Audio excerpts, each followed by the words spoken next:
Fala pessoal, tudo bem? Então, feito aqui o nosso quadro de previsão de cargas, o próximo passo é encontrar a provável demanda daquela residência, porque essas potências que nós encontramos aqui é como se fosse todos os equipamentos, todos os pontos de consumo ali ligados ao mesmo tempo. E a gente sabe que não é isso que acontece no dia a dia. Por exemplo, a gente não deixa a televisão ligada o dia inteiro, nem usa um chuveiro elétrico o dia inteiro.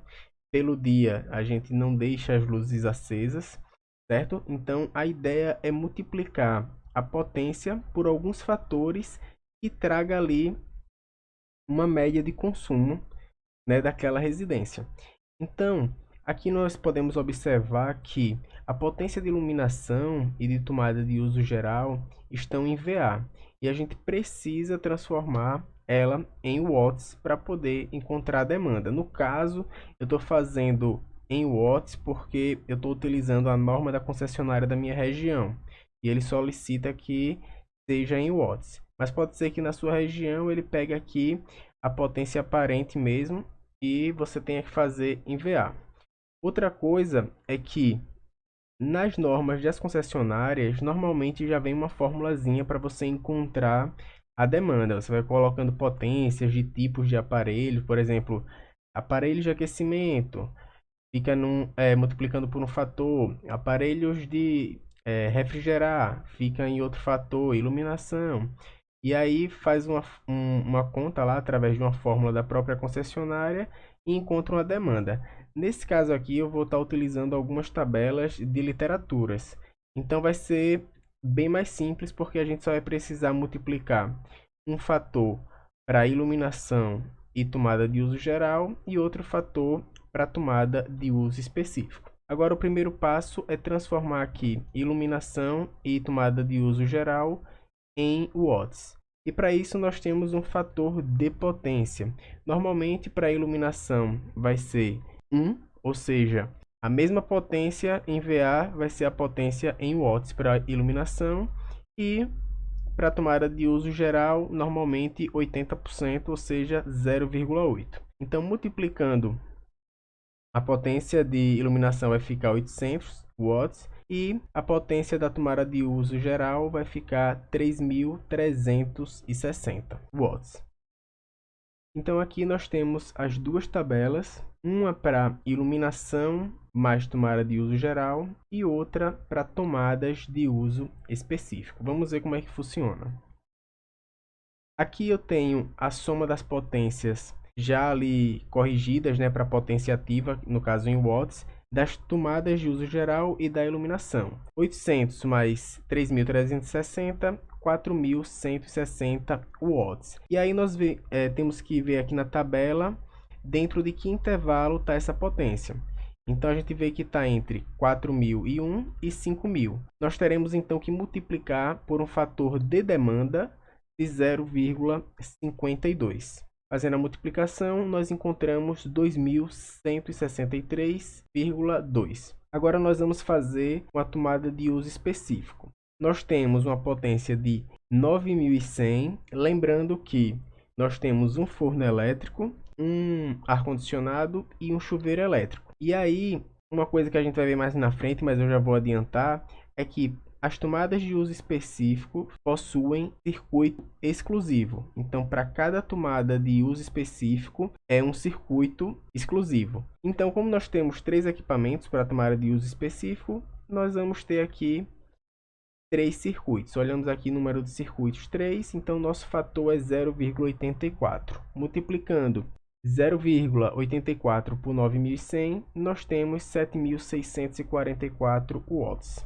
Fazemos a soma dessas duas potências e encontramos 9.807,2. Essa aqui vai ser a provável demanda para essa residência. E aí, com isso, a gente pode encontrar a corrente do circuito, por exemplo, para ver qual vai ser ali o disjuntor geral.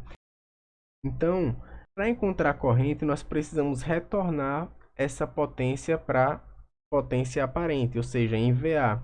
E normalmente se usa um fator de 0,95. Para retornar, nós precisamos dividir essa potência por 0,95 e encontramos 10.323,37 VA. Com isso, nós dividimos pela tensão. No caso da minha região, a tensão é de 220 volts e encontramos aqui 46,92 amperes. Aqui a gente faz a divisão, dá para cortar volt com volt e ficamos com 46,92 amperes. Ou seja, aqui a gente já conseguia colocar um disjuntor de 50 amperes como disjuntor geral. Só que normalmente nós precisamos atender às tabelas das normas da concessionária. No caso, veja que aqui eu tenho uma corrente de 46,92, um disjuntor de 50 já dava para suprir. Mas olhando lá na tabela da concessionária da minha região, para uma potência ali entre 8 e 12 kW, a gente encontrou 9 e um pouquinho, né? Ele já pede ali que seja um disjuntor de 60 ou 63 amperes, ó. Disjuntor termomagnético de 60 ou 63 amperes.